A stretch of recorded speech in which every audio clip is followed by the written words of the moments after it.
Asseyez-vous bien parce qu'aujourd'hui, on est dans la deuxième semaine et le deuxième jour de nos histoires, les histoires de Roro. On va décortiquer ici ensemble ce qui s'est passé et le secret, le mystère caché qui est derrière cette histoire-là de cette deuxième journée. D'abord, comme pour rappel, on a vu la semaine dernière, on a vu un couple discuter en disant qu'ils ne cherchent pas d'enfants, ils se sont promis de ne pas avoir d'enfants. Mais les choses ont changé lorsque la femme a pris l'enfant d'une femme. Donc, du coup, cette envie d'avoir un enfant est venue se poser au milieu. Et elle est venue en parler à son mari et c'est vraiment difficile et ils ont trouvé une tente, c'est-à-dire trouver un moyen pour faire des enfants. Donc les deux vont commencer à se mettre ensemble, à marcher de telle sorte que pour qu'ils puissent faire des enfants, mais quelques années plus tard, rien ne se passe, il n'y a pas d'enfant entre les deux. Mais comme le désir d'avoir des enfants a pris ou bien avait pris vraiment de l'ampleur. Donc, du coup, ils se sont dit que c'est la femme qui est le problème. Donc, la femme doit laisser l'homme avoir des enfants. On a pris le cas de cette idée-là, ça vient de la tante à notre jeune fille Mélanie. Sa tante qui lui a conseillé comme ça qu'il faut trouver un homme pour Kader. Donc du coup, ils vont trouver forcément faut trouver une femme pour Kader et ils ont trouvé maintenant la femme pour Kader. Et il faudrait dire aussi que Kader n'a pas voulu accepter cette idée dès le départ. Donc du coup, sur insistance de sa femme, il va devoir accepter. Donc les deux vont passer des moments ensemble, c'est-à-dire la nouvelle fille qui était considérée comme la servante va sortir avec notre jeune frère Kader, mais Kader va constater, bien la famille, les deux vont constater que après 5 mois, il n'y a pas de suite et il n'y a pas de grossesse, il n'y a rien. Et ils vont chercher à chasser cette servante-là de telle sorte qu'on puisse peut-être la remplacer ou bien quelque chose comme ça. S'il n'y a rien, et ils l'ont chassée, mais elle ne voulait plus partir puisqu'elle a pris goût dans le foyer. Ce que j'ai décliné dès le départ pour dire que ça, c'était une mauvaise idée de trouver une femme pour son homme. C'est très difficile. Combien de femmes peuvent accepter d'être rivales ou bien d'être deuxième femme ou bien première femme? De faire ça, c'est compliqué. Donc ici, ce que je déplorais, c'est que quelle que soit la situation, il ne faudrait pas que tu puisses donner l'opportunité à ton mariage de se gâcher. Parce que dire à ton mari de partir coucher avec une autre femme pour avoir des enfants, c'est comme si vous êtes en train de violer votre loi que vous avez construite entre vous deux, votre loi que vous avez juré peut-être de pouvoir respecter. Et par la suite, 5 mois plus tard, comme je l'ai dit, il n'y a pas eu de grossesse, il n'y a rien eu. Donc, les choses vont commencer à changer. Et qu'est-ce qui va commencer à changer? Ce qui va commencer à changer, c'est qu'ils vont trouver autre stratégie. C'est-à-dire quoi? C'est plus maintenant la femme qui est le problème, mais c'est plutôt l'homme qui est le problème. Puisque 5 mois, il n'y a rien encore, c'est que forcément le rêve vient de Kader. Donc, du coup, il y a un autre casting qui sera organisé et j'ai commencé à me poser beaucoup de questions. Comment il va pouvoir organiser un casting pour sa femme? Cette deuxième journée, voici comment ça nous a laissé du goût et puis ça nous a laissé. Donc on va attendre la suite pour demain, mais avant que demain n'arrive, on va essayer de décortiquer un peu cette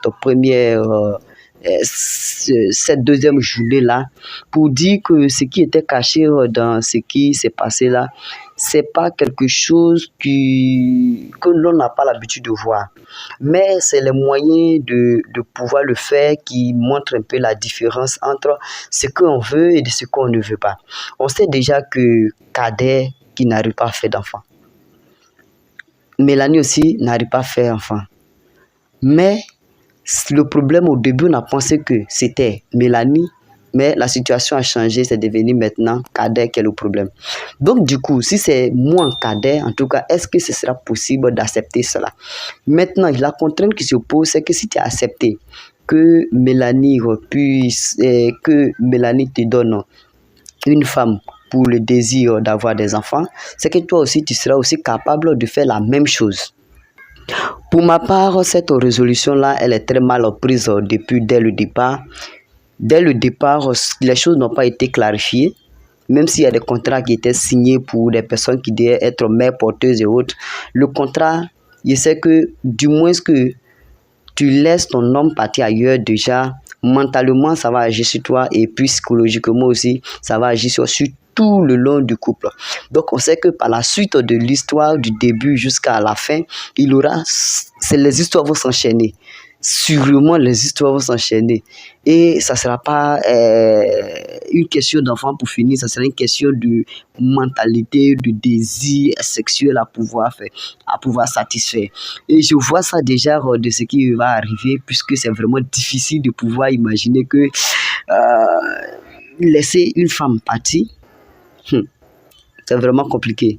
Dans cette deuxième partie-là, en tout cas, laisser Mélanie avec un autre homme, ça sera compliqué.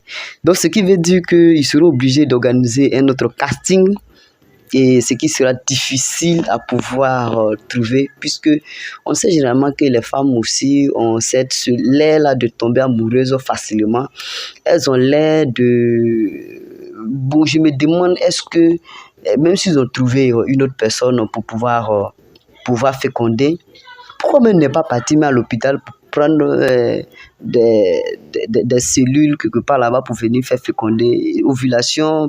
La médecine a tellement développé que pourquoi forcément un rapport avant de... Bon, au niveau de l'homme, je peux comprendre, mais pourquoi forcément un rapport? C'est vraiment compliqué de pouvoir accepter ça. Et la médecine, comme je l'ai dit, la médecine a tellement évolué. On ne doit pas s'attarder sur ces genres de choses-là. Trouver une personne venant s'aider ta femme. Et si, bon, on sait que sexuellement, il y a des femmes qui ont du goût, il y a des femmes qui ont des préférences au niveau du sexe, qui ont des préférences en matière de peut-être les positions et autres. Et si la personne qui vient est meilleure que toi, donc qu'est-ce que tu vas pouvoir exprimer? Je parle du fait que demain, pour l'histoire de demain, il y aura forcément un casting qui sera organisé.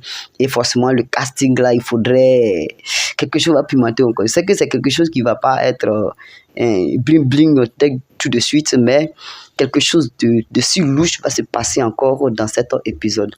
Donc, je commence à avoir les perspectives. Si tu dois organiser, par exemple, un autre casting pour...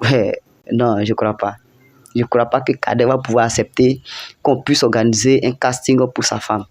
Non, c'est pas possible. Dans mes imaginations, c'est pas possible. Mais avec les histoires de Roro, on sait que c'est possible parce qu'il ne sait pas dans quelle tournure on va partir. Et si on organise le casting et puis c'est l'homme ou bien la femme, bon, entre les deux, si les deux ont un problème, on fait comment? C'est des questions. C'est vraiment compliqué à pouvoir débattre. Donc, on attend la suite demain pour pouvoir voir. Dites-moi ce que vous en pensez dans cette série, dans ces épisodes-là. Si ça vous a vraiment chamboulé l'histoire que j'ai expliquée, est-ce que ça vous a tiqué un peu de telle sorte que vous avez peut-être des suggestions à faire au niveau de ce qui va se passer demain. Donc, on se retrouve demain pour une nouvelle vidéo et la suite de l'histoire. Et on va faire encore toujours des perspectives pour voir dans quelle mesure l'histoire va se terminer. Mais on sait que ça sera chamboulé dans cette deuxième journée-là, dans cette deuxième semaine, l'histoire-là. Ça va chauffer. Merci et rendez-vous demain.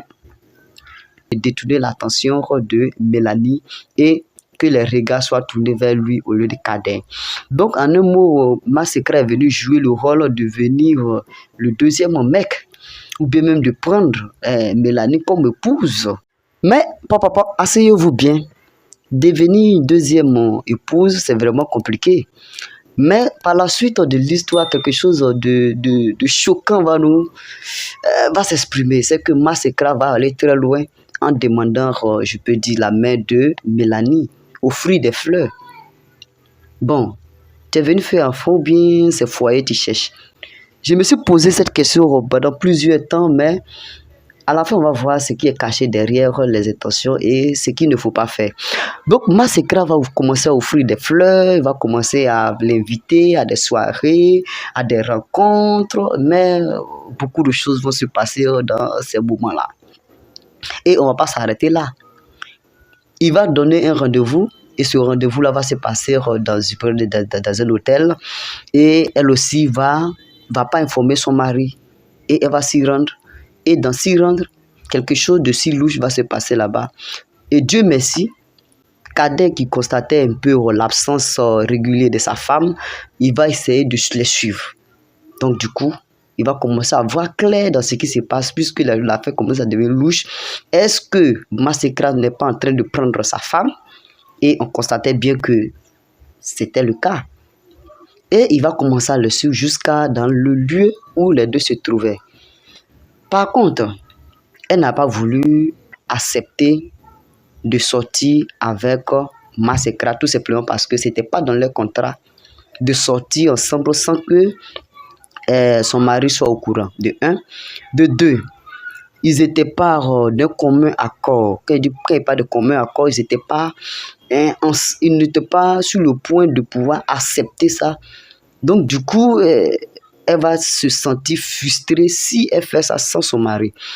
Donc étant donné que si elle se sent frustrée, ça va la culpabiliser et puis il y aura beaucoup de choses, beaucoup d'explications par la suite. Donc du coup, elle a refusé automatiquement de pouvoir sortir avec Masekra. Et sur le champ, Masekra va vouloir forcer un peu la main et ça va mettre un peu le bim. Et ce bim-là, voici Cadet qui apparaît, qui vient sauver sa femme comme un gentleman. Bref, l'histoire s'est terminée sur cette joug. On sait que demain, on aura la suite, mais on va voir les beaux cachets, les perspectives. Rapidement, avant de terminer la vidéo, il faudrait dire que cette première partie-là nous a mis dans le bain parce qu'on sait que Masekra a ses intentions. C'est vrai, le casting a été organisé et il est le gagnant, mais l'intention que ce type-là a là, il ne fait plus partie de la famille Ekra, désolé. Masekra, tu es banni de notre famille. Tu ne fais plus partie de ma famille. Ton intention est très mauvaise. Qu'est-ce qui est caché derrière cette histoire que Roro veut nous expliquer? Vient la question ultime. La question ultime est que, d'abord, puisque dans la relation, tout était déjà faux, le fait de laisser Cadet aller avec une autre femme, ça c'est la première erreur. La deuxième erreur, c'est que trouver aussi d'où vers ça. Si l'autre a accepté, forcément l'autre se sent dans l'obligation aussi d'accepter. Donc voici la deuxième erreur qui est venue se présenter entre les deux. Ce qui va rendre la chose un peu très compliquée et c'est très décevant d'ailleurs même. Je trouve ça très décevant. Ce qui est caché aussi derrière, c'est que c'est l'intention que chacun émet qui n'est pas bon. Dans la relation, on ne doit rien se cacher. Bien vrai, on ne doit rien se cacher. Mais pour les histoires de rapport, les histoires de communication, vraiment faisons très attention à ça.